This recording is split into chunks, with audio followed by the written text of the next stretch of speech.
All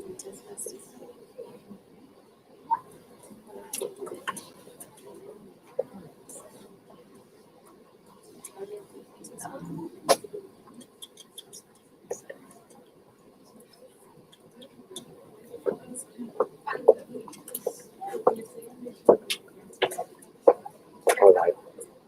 Good morning, friends, and welcome to the Spiritual Side of Virginia. So good to be united with all of you here today. We're going to start by reading a message from the book Coexistence by Emmanuel, the Spirit Emmanuel, through the hands of the medium Chico Xavier. The message is titled, On the Most Intimate Tracks. In addition to the beneficency that monetary resources can achieve, there is a beneficence that is within everyone's reach, which can blossom and bear fruit in the most intimate aspects of daily life, starting within one's own home. It is the word that is silent in the face of slander, or the optimistic word that nourishes good intentions, converting them into praiseworthy works. It is the kindness that is shown to one's neighbor in the cultivation of understanding and cordiality that spontaneously forgives the unfortunate gesture of a companion. It is the friendly thought that kindness expresses in favor of those in need of peace, or the prayer that is formulated in support of brothers who have fallen into trial and helplessness. It is the seemingly insignificant service that can be rendered to those who share our daily experiences, whether it be proving useful information or carrying a small burden. It is the generosity with which it will be fair for us to tolerate the thoughtfulness of this or that person, and the apology without complaint for the offenses received. For this benevolence, sometimes unnoticed in the turmoil of the world, valuable factors for the harmony of existence are born. Let us learn to tolerate each other without friction, with no hard feelings, and without lamentations. Let us recognize that someone's shortcomings, as well as the infirmity of certain companion, could be ours. And let us not forget that our beneficiary of today could be our benefactor of tomorrow. By placing our own feelings in our gestures, marking our pilgrimage with the seal of understanding and love, we will effectively be following the examples of the heavenly friend who helps us and assists us at each moment without us even realizing it.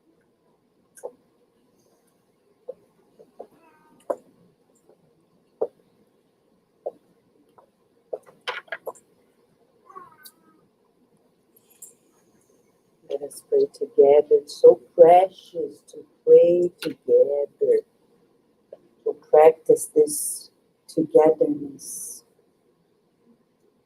Dear Mother, Father God, we feel your presence at each breath, giving us life,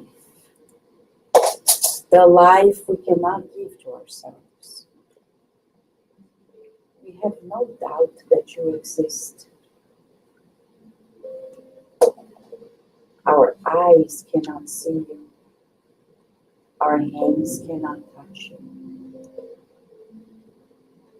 But we feel our deep connection with you. You are pure love. And you created us to merit our progress. May we have the strength to understand the challenges in our lives. And may we renew ourselves.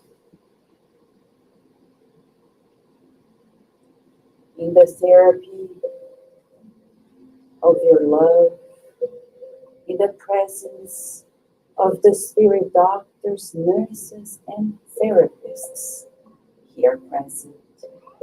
May the spirit educators find in us the openness to new beginnings, to deep renewal, to deep transformations.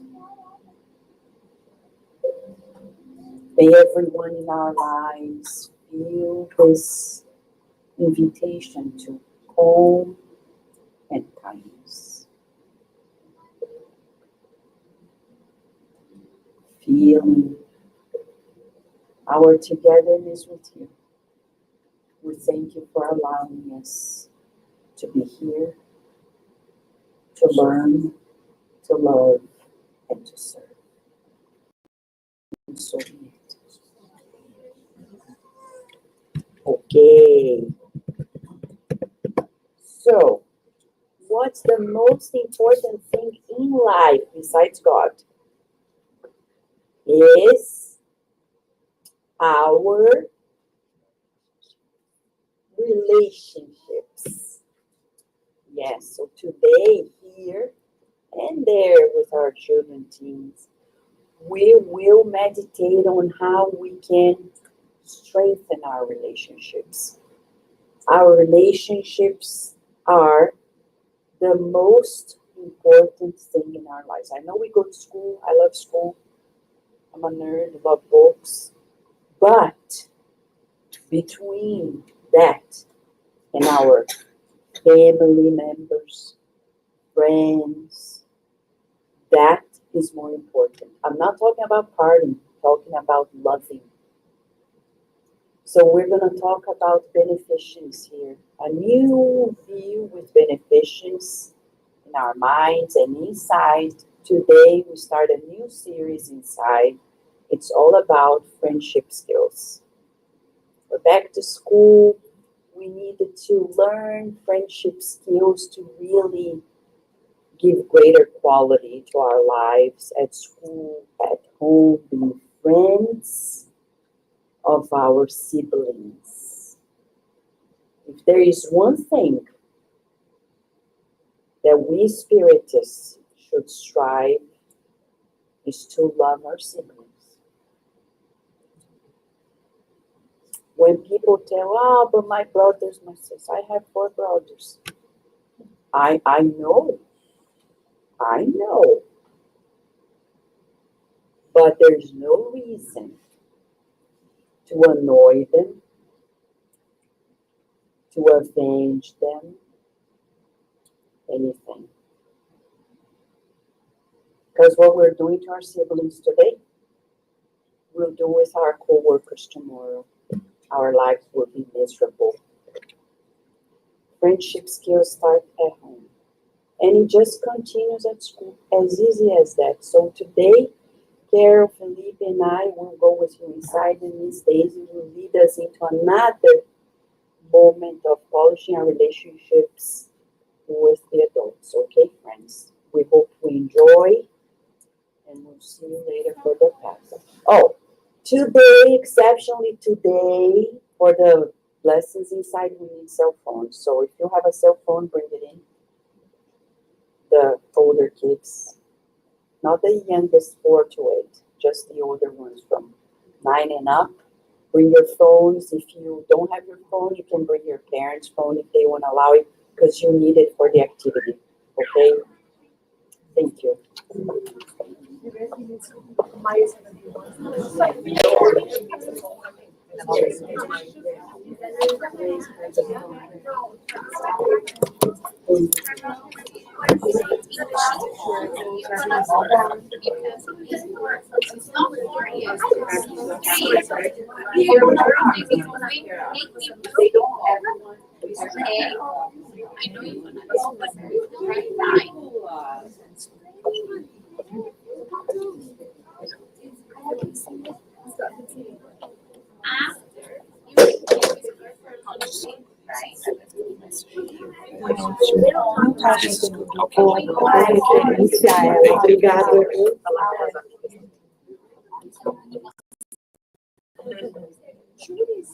You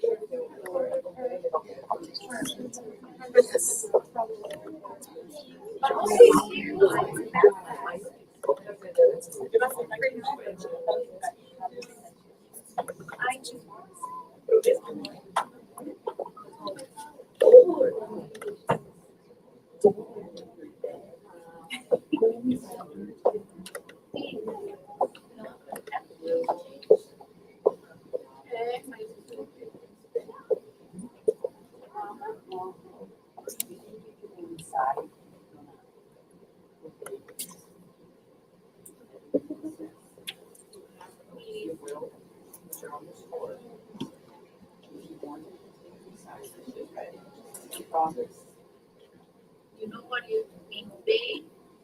Respect.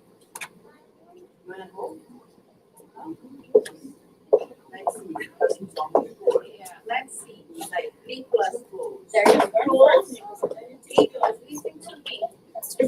There is rules. You have to follow. Okay? Oh, you think you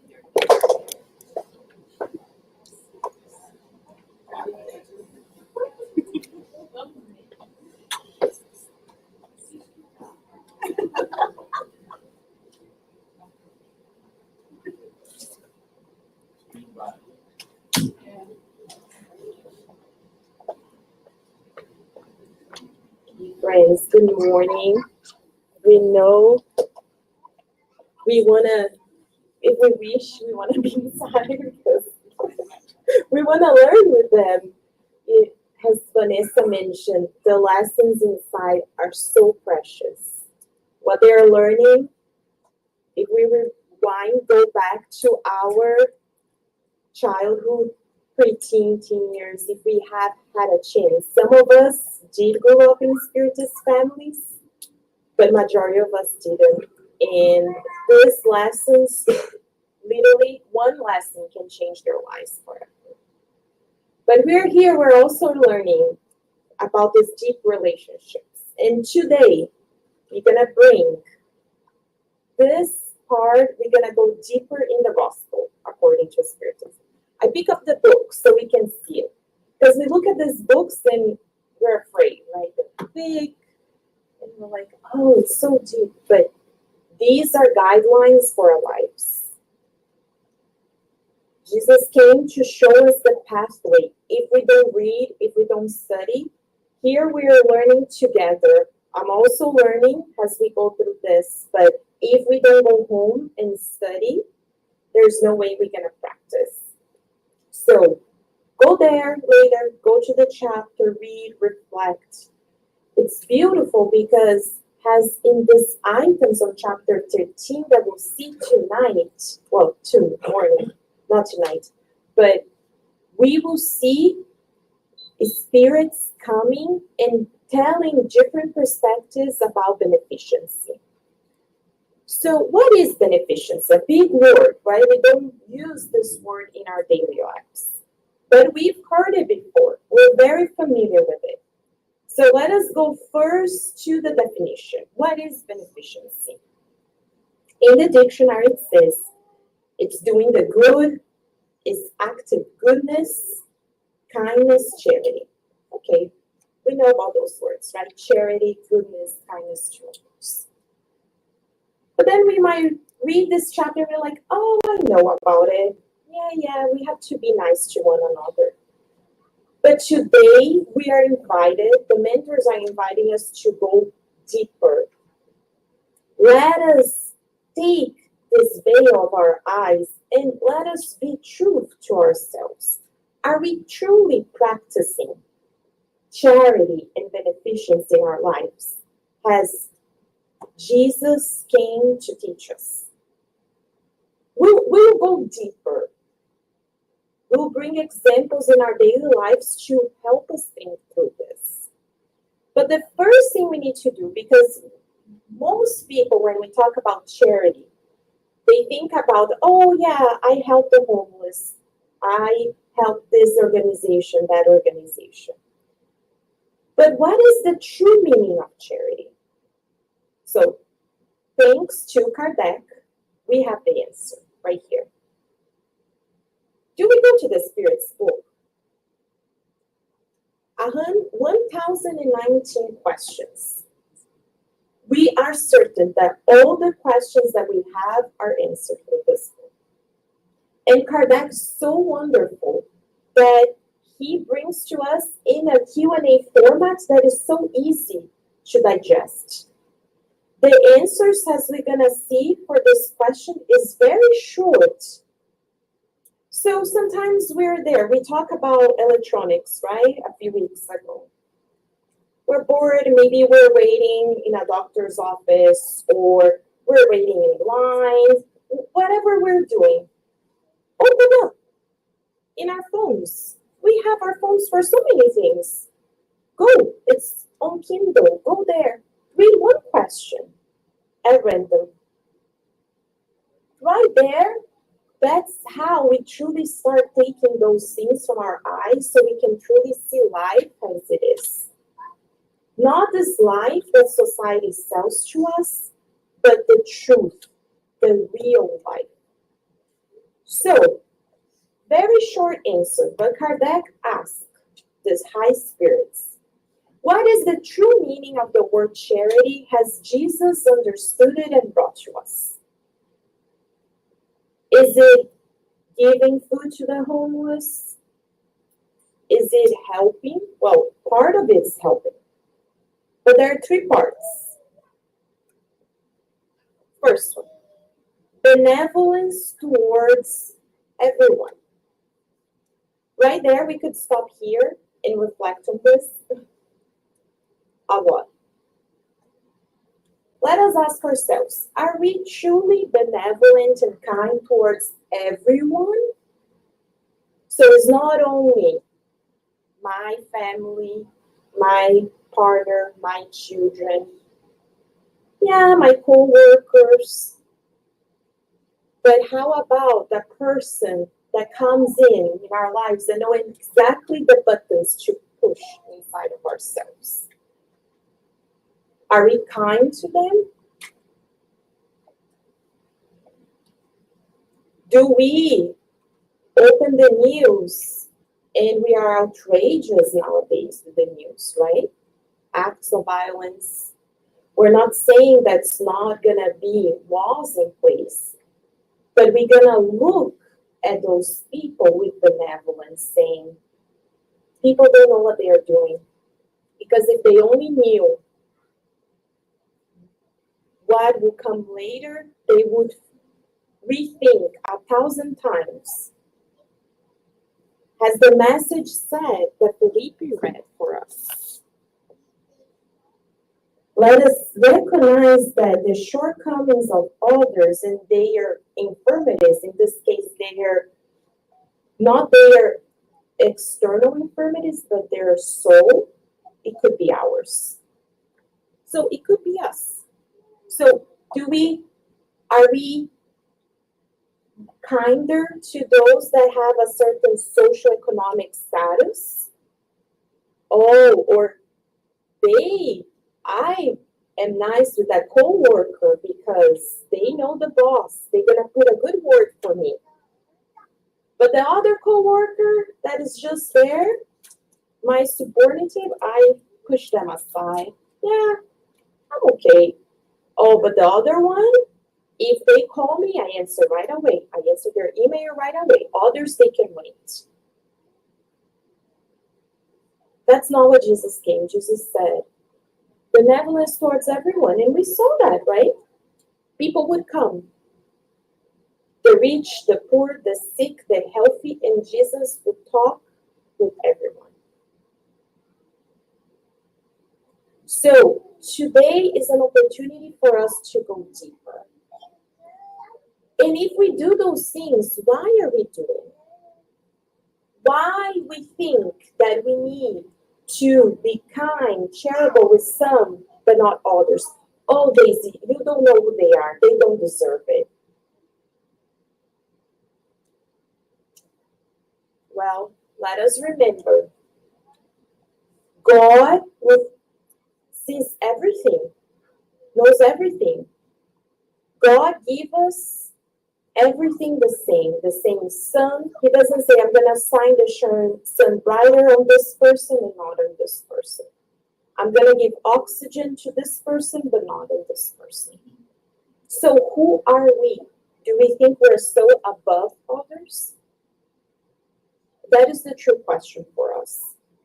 The second part, it doesn't stop there. It says, we need to be indulgent towards the imperfection of others. You see, it comes harder and harder, right? To see the imperfection of others. In the Spirit's book, if we go to the third part, we can read about the 10 divine laws.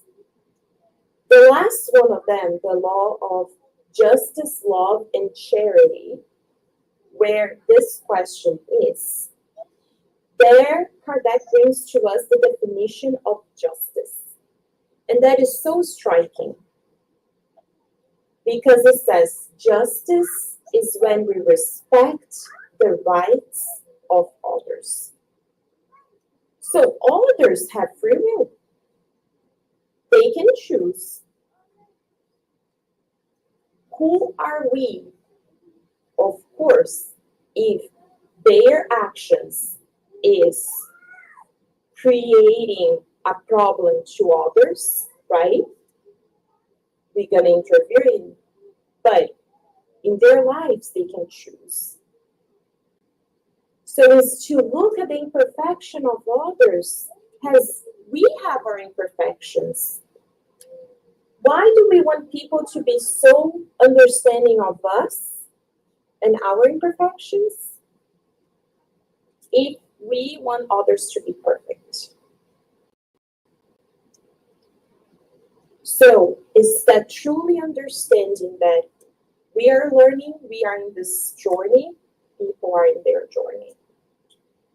But if we don't practice this indulgence, which is to add the sweetness to our relationships, as we're talking with the children inside, we will be alone, right? Because we know everyone have their own imperfections, as we also have many imperfections. But we want people to tolerate us, but we don't tolerate others. And then the last part is forgiveness of offenses. That is probably the hardest one to forgive. Forgive is to re-signify that moment.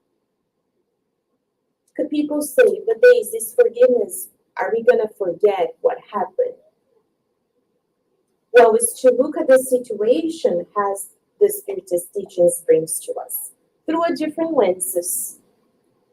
If we look at that one, let's say, action or that one situation that happened with only the eyes of today, yes, it would be very hard to explain it. But thanks to Spiritism, we have lens 360 around, saying, remember, you're not a victim. There are previous lives. Nothing is by chance. If that person is doing that to us, there is a reason why. But they also have their imperfections. They are not alone. They have their obsessors. We have our obsessors. So we look at the situation through a different eyes. We're not going to justify it, but we're going to understand. But what is the problem is that we hold grudges. And sometimes this forgiveness is for something so petty and small. Oh, that person, they never look at me. They never talk to me. Okay, hold on. Who we think we are, that we're so important that everything needs to stop because of us. So is it because of them or because of us?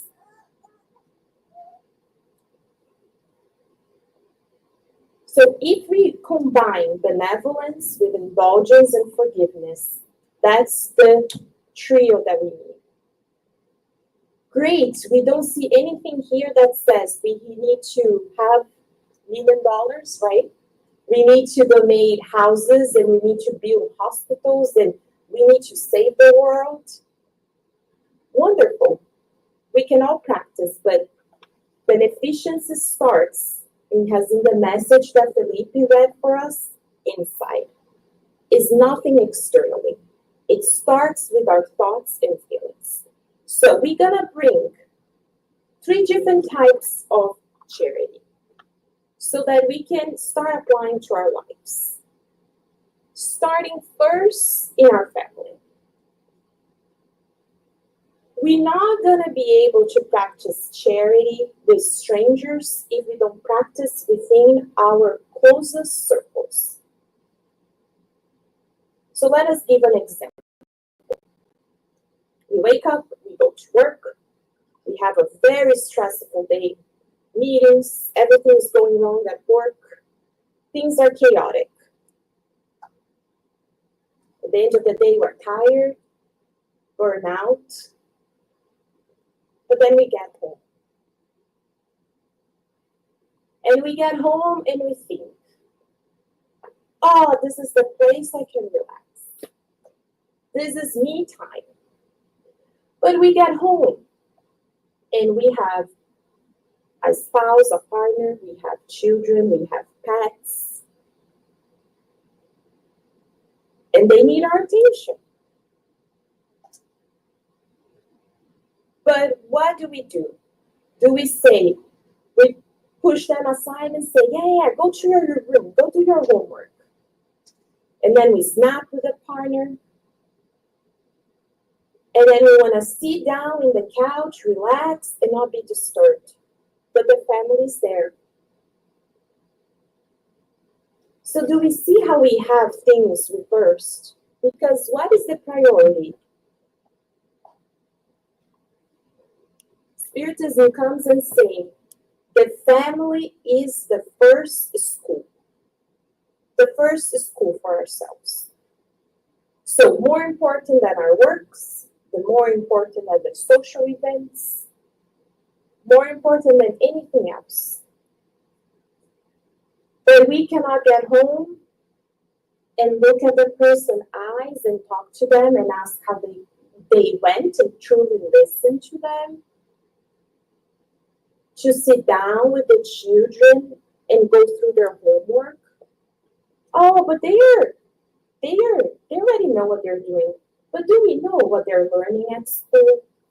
How we want our children to love school if we don't put school center stage and we don't have them sit in the dining room table or in their desk and say, let us go through.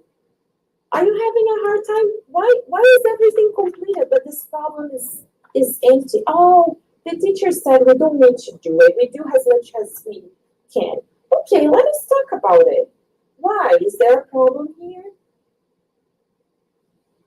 That's the most precious sign that all the work meetings that we had and all the problems. Because we know if we disappear today, tomorrow they're gonna have a substitute for us at work, for sure, right? But how about the family? How about the precious time that we lost that we could have sat down with our children?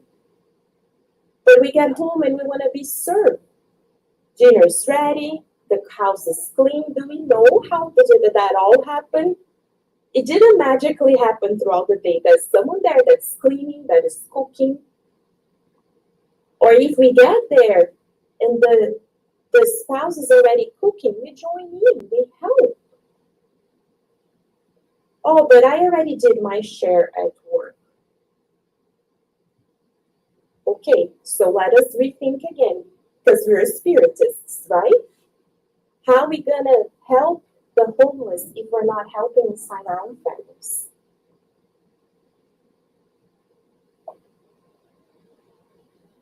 So the mentors are calling us for a wake-up call. Wake-up call in our homes.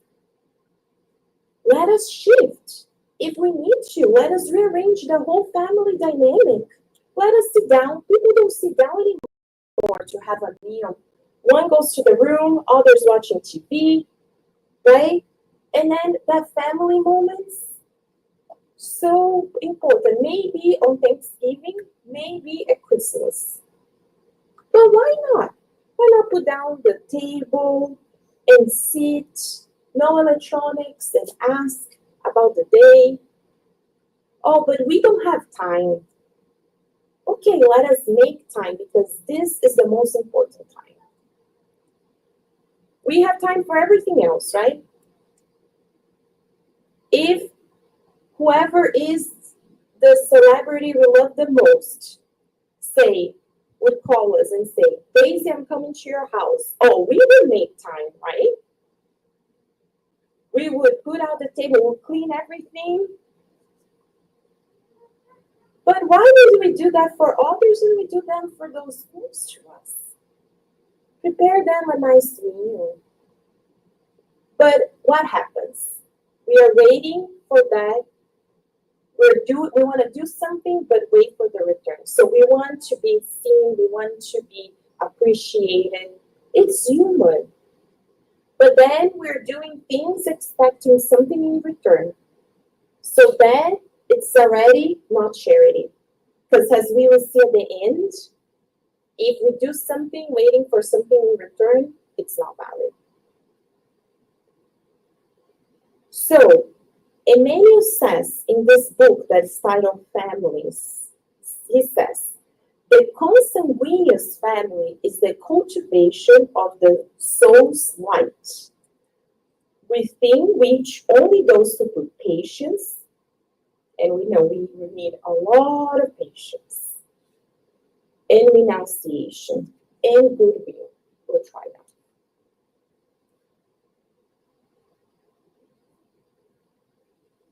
Each one of us, we have a reincarnatory plan.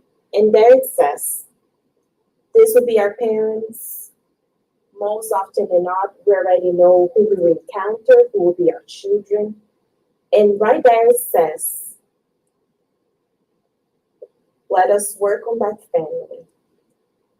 It's the most important, as Vanessa said, the most important mission for parents is to lead that child to God.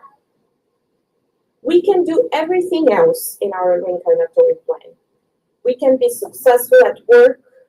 We can be on the eyes of society perfect. We have the car, we have the house, the vacation, everything is great. But if that one line that we think is so small in our reincarnatory plan, which is to truly love our family, we can help as many people outside our homes. We're going to get in the spiritual realm and we have failed.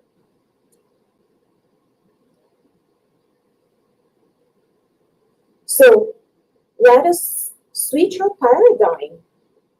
Let us truly appreciate our family. But it's hard, we know.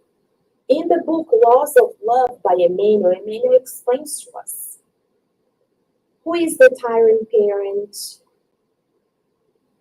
who is the spouse that cheats, the spouse who is disoriented, the son who is rebellious, or the daughter who is rebellious. It explains to us in previous lives, we cultivate in that heart the selfishness. We were maybe married to that person, but we pushed that person to the abyss by cheating ourselves, by truly only thinking of ourselves. We taught that child that today is our child to only think about the material things. And now they come and we need to reverse. And that's why it's so hard. But let us remember, nothing is by chance.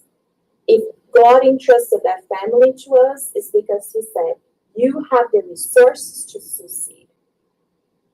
Let us remember, there's no reincarnatory plan in the spiritual realm that is made without a line to succeed. Everything is planned with real chances to succeed. God, Jesus did not came and it was already predestined that Judas would betray him. It was not written in Judas' reincarnatory plan, you're going to betray Jesus. No. However, he has free will. He made his choice, as we all do. But the plan is to succeed. So everything is in place. But we need to do our part. So charity starts in the closest circles in our family. Okay, now let's go to the other opposite. The charity that we also always think about. Giving, donation, giving our material resources. Okay, let us then ask ourselves. We live in an area in the United States. I don't know the percentage, but I think if we look at the percentage of wealth where we are, it's probably single digits or less than single digits percent around the world. We're in a place where it's very prosperous, financially speaking. Great. God invented money, but for what? So, the second part of our reflection today is to ask ourselves, what is the necessary and what is the superfluous? So, when we go home today, let us do an exercise. Let us go to our closets, open our closets, and ask ourselves, do I need, I'm gonna ask myself the same question too. Do I need? Do we all need? We have one body, but we have how many coats? How many pants? How many shoes, right? Our children. So interesting, right? They want that toy, they ask for that toy, right? They do everything and then they get the toy and maybe they play for it. For what? Sometimes. And then when you look, you say, you're not gonna play with that toy? They're like, oh no. And they're ready to the next and the next. And then you go to their rooms and so many games and toys and that while in a few miles from here, there is a shelter with families that have zero toys. So is that the necessary or the superfluous? We live in a country that garages are not garages anymore. Because everything that we don't know where to put it, it's in the garage. Oh, what is this? Let's put in the garage. Let's put in the garage or the shed or whatever it is, right? The storage unit. Oh my gosh, the storage. So, why is this important? Everything that we own, we create a link. Is an attachment. The spiritual link. Everything. So if we discarnate today, is it going to be easy for us to detach all this? But then sometimes it's not the big things, it's the little things. Sometimes a piece of paper.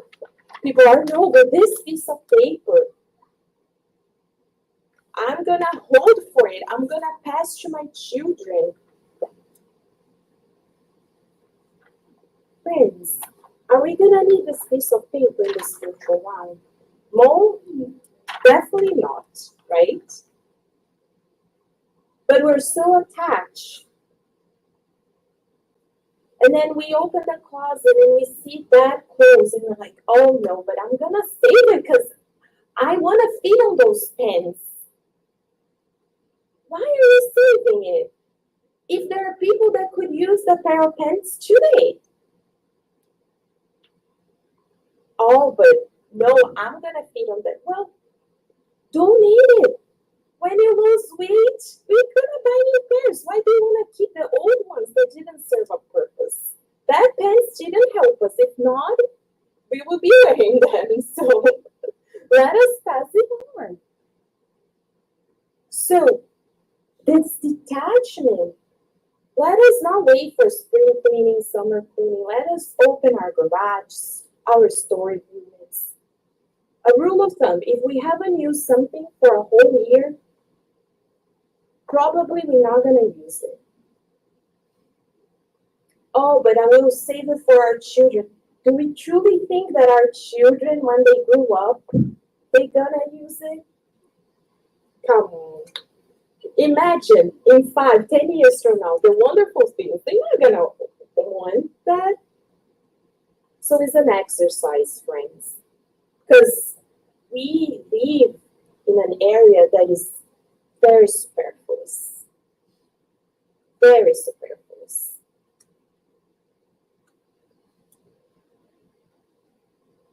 In the Spirit's book, Kardec, in Question and Answer 809, says the attachment to material things is a notorious indication of our impurity. Because the more we are attached to the things of the world, the less we understand our true destiny. So the more attached we are to our things, the less we are truly seeing our destiny, which is His Spirit. And it's so beautiful, right? If you think about life, we come into this world, and I read this somewhere. We come into this world naked, right? Have you guys seen that? And we leave, and we don't take anything with us. Jesus came. He didn't have a home. We can imagine, right? Jesus, he probably had one pair of shoes, barely, right? Because at that time, it's barely sandals. Probably a tunic. We're not saying that we're gonna become miserables. No, yes, we have to dress a certain way at work. Great. But we're talking here about the superfluous, that we all have it. That for us seems so simple. It's just a piece of paper. But for the neighbor next door, this piece of paper will change their lives. So imagine, is the good that we're being left undone that we could help that person with this piece of paper? They will see it and they will be mesmerized. They'll say, thank you so much. So let us stop holding to the petty things. Because then we're not going to be able to progress. In the book, it's called in Portuguese, Roteiro de Jesus. In English, it's in Kardec Radio's 90 Nights with the Promised Consoler. It's Roadmap with Jesus. Then, in a beautiful account, do you know that parable of the temple that Jesus there with the disciples and people are bringing donations, and then he sees the widow coming, and she comes and has a widow at that time. You were seen in the society by your husband, right? So when women became widows, they didn't really have a place in the society. They could not work at the time. So it was a very difficult. And she came and gave 2 coins. And the parable that we know that's in the Bible stops there when Jesus says, the one that gave the most from everyone else was that widow with the 2 coins, which was all she had to feed her children. That's what she gave. But in that book, they continue the story because the story doesn't stop there. Everyone leaves. This just stays Jesus and the disciples still talking. And then someone comes into the room, very humble, a slave woman, and she starts cleaning the temple. You know, like when everyone leaves, and that person comes and starts cleaning very quietly. And then Jesus turns to the disciples and says, but do you know what? Who actually gave the most today? It was not even the widow. It's that woman there that she's giving her sweat and her tears to clean the temple. So when we give, is to truly give of ourselves, of our time, of our sweat. It's not of the material things that we have. It's not that money or that purse or that piece of clothing that for us, they are actually doing us a favor. But it's to truly give of what we have the most.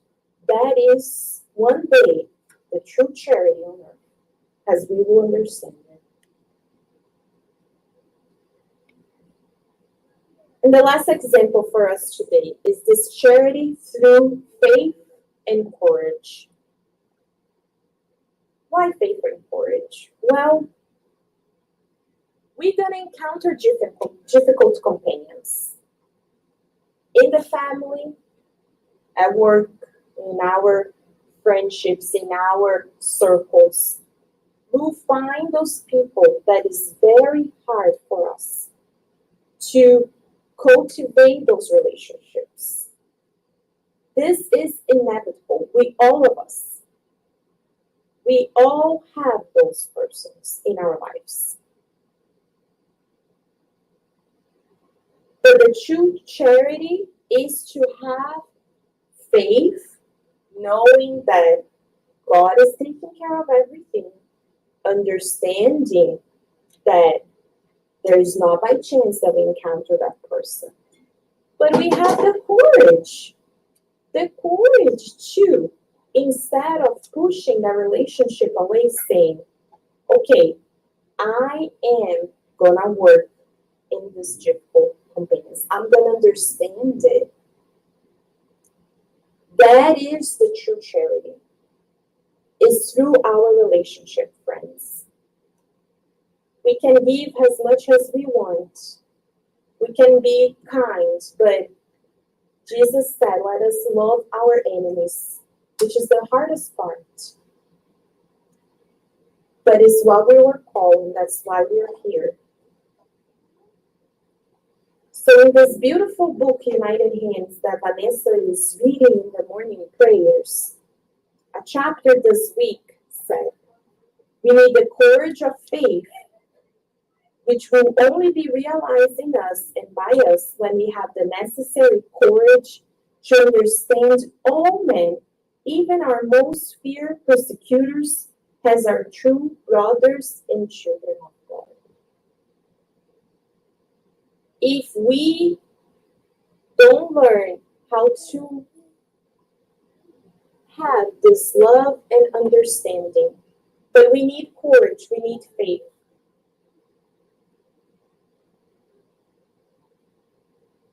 Those who come into our lives, that is truly difficult.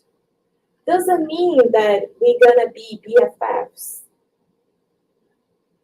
right? We're gonna sit down and have a party and enjoy, but we're gonna understand them that they have their shortcomings. As we talked at the beginning, their imperfections, we have the same. But this is the most difficult type of charity. Those that hurt us, to look at them with a compassion. Why are we saying this? Every week, friends, in the mediumistic meetings, we see what happens in the spiritual realm with those that hold grudges, with those that have a hard time forgiving. We think that, oh, I'm not gonna work on this relationship because it's hard. Guess what? Those are, that will be the most close link off when we discard it.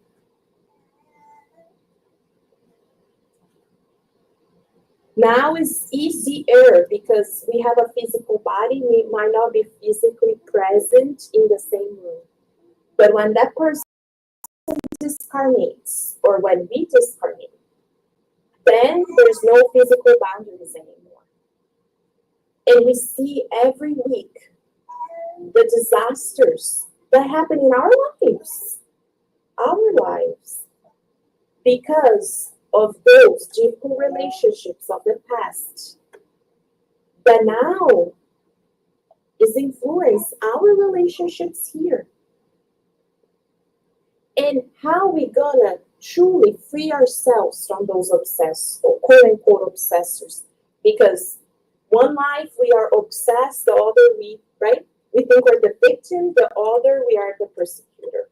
So we are not victims. They are there. They're keeping a close watch on all of us. When they see that we change, that we're practicing this true charity, that's when they're gonna say, okay, enough is enough. Like with Divaldo Franco, right? We all know the story of the spirit who persecuted him day in and day out for decades. It was not until one evening a baby's dropped off at his doorsteps and they were completely full. There was no room for one more child. And Divaldo opened the doors and picked up that baby who's very deformed. And the spirit appears and asks him, what are you going to do? Do you truly love this child? And Virtue who said, not yet, but I will learn. Everyone is welcome here. And that point, the spirit says, okay, Divaldo, enough is enough. Now I see you change because this spirit was my mother in a previous life. Then he backed off. But you see, it's not going to the homeless once, it's not forgiving once, it's every day, in and out, in and out. Because they're there, they're keeping a close watch on us. So friends, today, there's a checklist. I love checklists. So we'll have this checklist together because I'll have this checklist for myself. Let us give without expecting anything in return. We don't expect appreciation, to be seen, to be thanked for. We don't have a hidden agenda. We just give. We are charitable to everyone without any reasons why. Not because they have money, the power, resources, not because we give because we want to have that line in our curriculum. We don't help this family member because they're going to do something to us but not others. We help everyone. But we truly give, not physically, materially speaking. We give of ourselves. We give of our time, which we think is so precious. When people call and we are in the middle of something, but they need something from us. This is truly give when we stop everything else and we say, okay, I will help you. I will talk to you. I will listen to you. We give as that woman in the table, her sweat, our talents. We have so many talents, friends, but we are holding it. The spirit center is here. We come in this last place. It's clean. Everything is organized. We come, we receive, we leave. We come, we receive, and we leave. While we have so many talents to give, and there's so much work behind the scenes that needs help, but we know how to use technology. We know how to make things more efficient. We have so many talents, but we're keeping it to ourselves.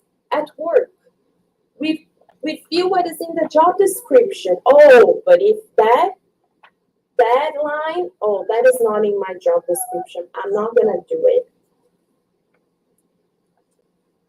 That's not giving of ourselves. It's when we go beyond the call of duty, when we give our hearts and our souls. Why? Most important, it's not what we do, but how we do it. We can give, again, just a piece of paper, but if we just give, but if we truly give with our hearts, it can be something so small, maybe a hug to someone. Seems so small, but in that hug, in that smile, in looking at that child eyes and sitting down and asking about their day, it matters more than anything else because it's not what we do, checking the list, but how. Is to be kind and benevolent and not judging. Let us take the judgment part away. God doesn't judge us. Why are we going to judge others? But what do? The person come in the line in the park and we look at them and we say, oh, I don't think they really need it. We give, but we are judging them inside. Again, it didn't count. So let us remove that judgment piece. And let us have courage and faith to understand, forgive people as we all ask for forgiveness, for understanding of others, because we commit mistakes. We're not perfect. And as Jesus said, let us do to others what we like to receive. If we could summarize it, all that we talked about today is this. If we truly, on earth, do to others what we like to receive, all the ills and difficulties of our planet will go away because we give to others exactly what we like to receive. So today, Jesus is truly passing by. He's coming and saying, let us love one another and let us do to others what we like them to do to us. If we make this the theme of our lives and teach this to our children, this is the recipe. We can teach them everything. We can learn everything. We can be, in quote unquote, in the eyes of the world, great family members, so kind, great co-workers. Yes, we think we're doing so great. But if we're not practicing this truly giving of what we like to receive, and guess what? There's no one who is gonna know about this. As the message said at the beginning, it's an intimate journey. This beneficence is internally. Externally, people can seem so great and wonderful, and we're like applauding them. But today we're talking about this beneficence that no one sees, only ourselves, because it's between us and God. But when we discarnate, friends, nothing else is gonna matter.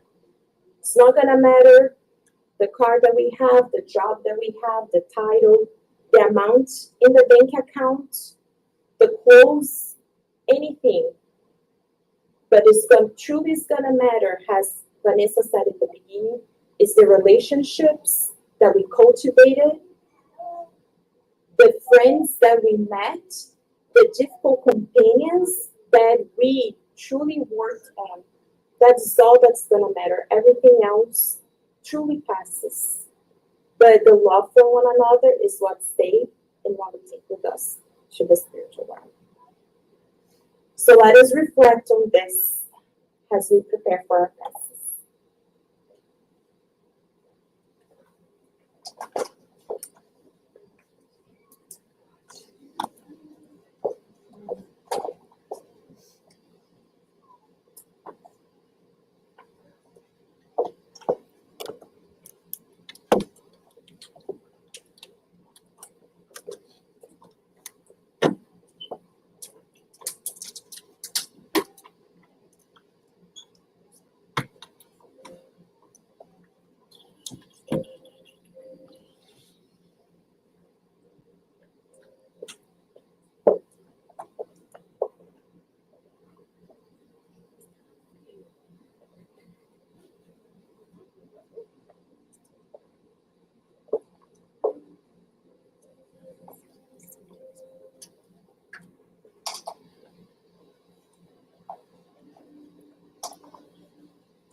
this one, I do this one.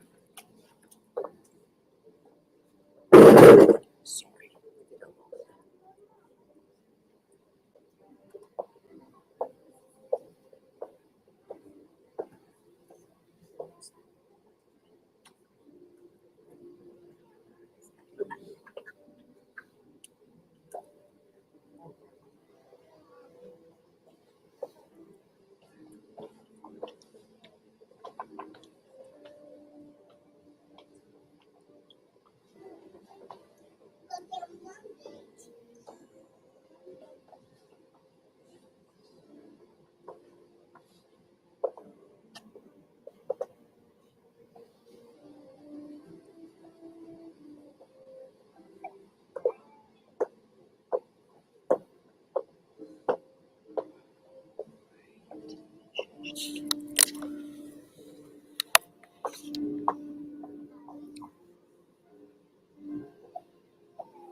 So let us prepare ourselves,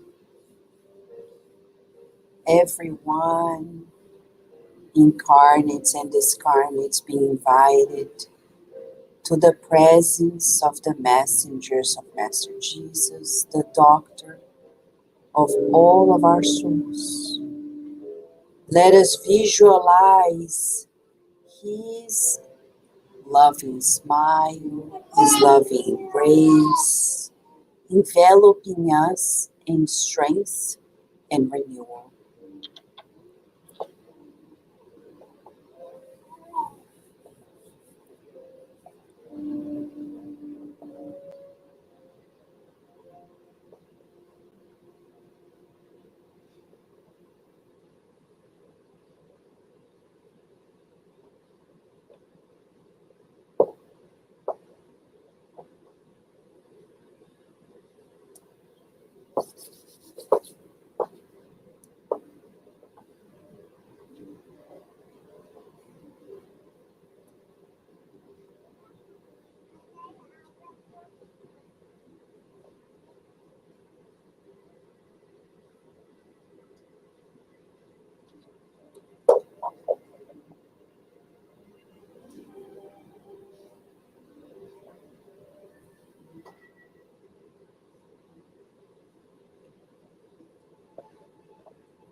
Let us help one another by visualizing the team of spirit doctors coordinated by our beloved Dr. Bezerra de Menezes,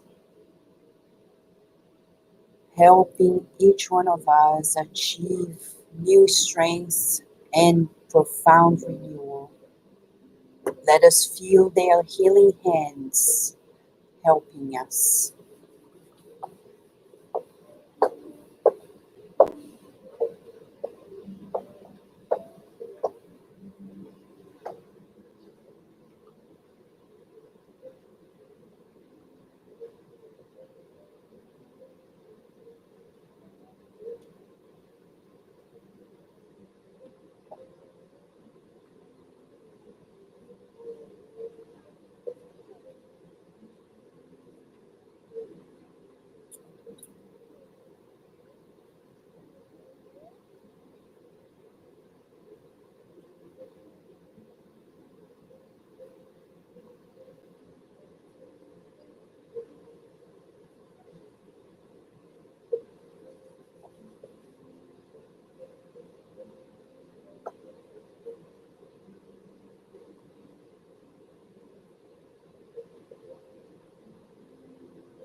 Let us visualize rays of healing light falling upon us, enveloping us in great strength.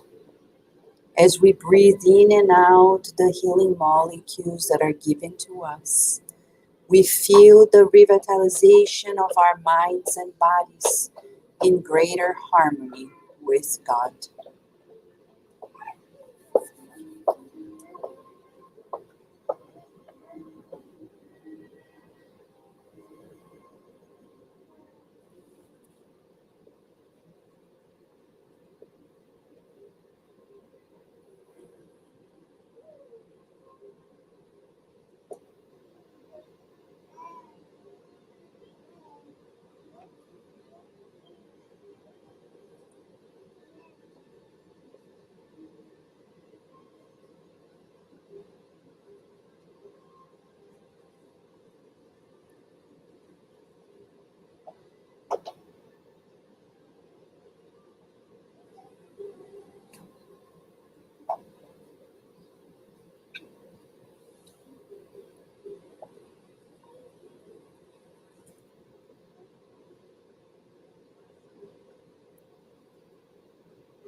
Let us look at the beautiful picture of Jesus and feel inspired by his strength, his courage, his power of love and kindness.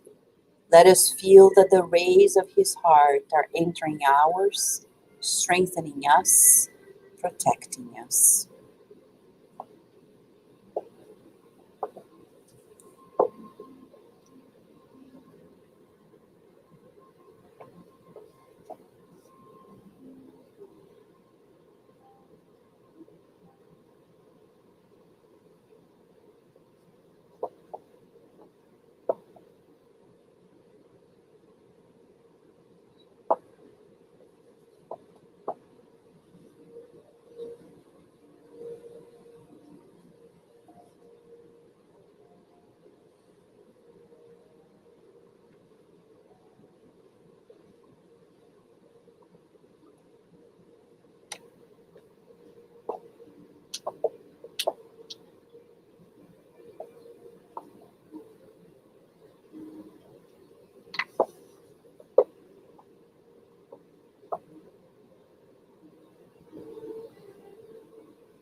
Okay, almost practicing helping one another. Let us visualize Jesus in front of us.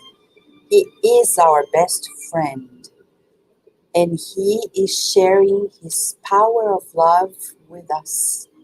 Let us receive it dearly into our hearts and join forces with him in sharing love.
It's okay.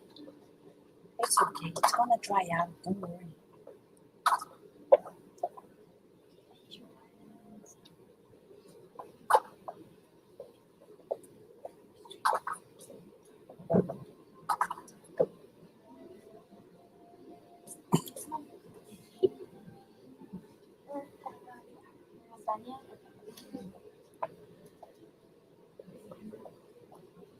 Good job. Good job. There you go. There you go.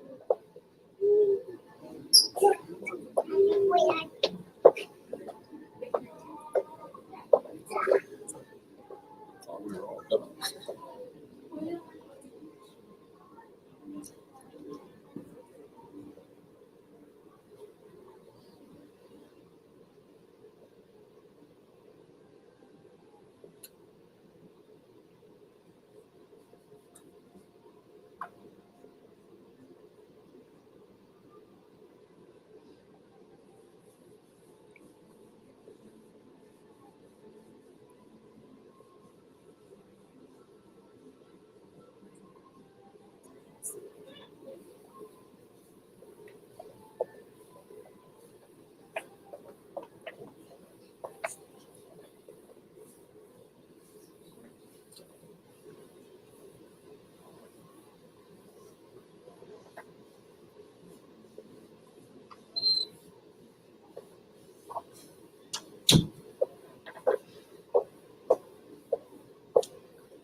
Let us then express our deepest gratitude, visualizing Jesus, our best friend, enveloping us in his sweet invitation to profound transformation in our lives. Let us feel it and surrender to his loving care.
So let us all now prepare ourselves for the final prayer,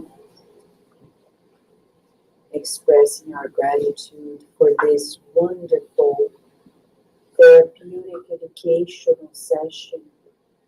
Thank you, God. Thank you, Jesus and loving spirits who care for each one of us so dearly.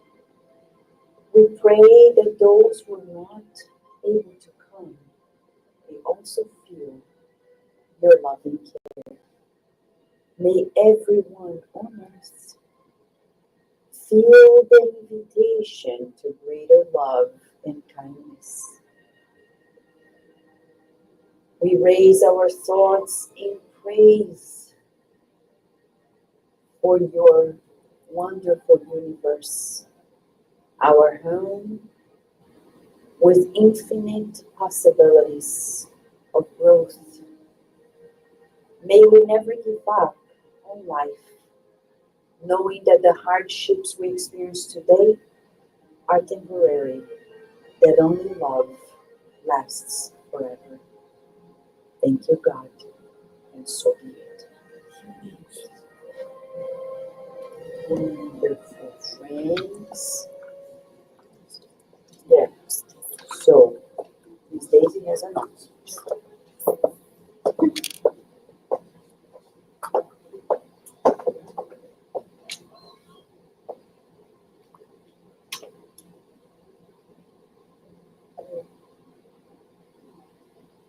Let me share so that people mind can see it too.